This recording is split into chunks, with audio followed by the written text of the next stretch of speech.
Hey guys, welcome to my channel. আজ তোমাদের সাথে শেয়ার করব সৌহার্দ্যর অন্নপ্রাশনে আমরা কি কি করলাম।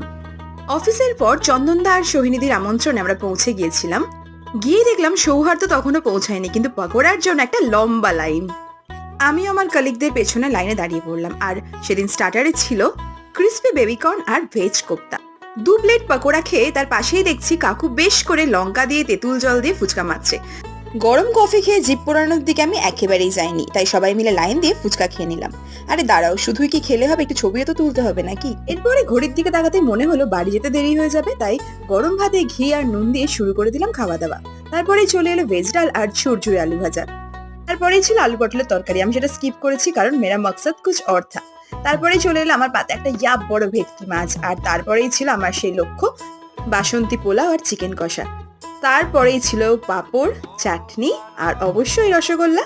চলো তাহলে টাটা।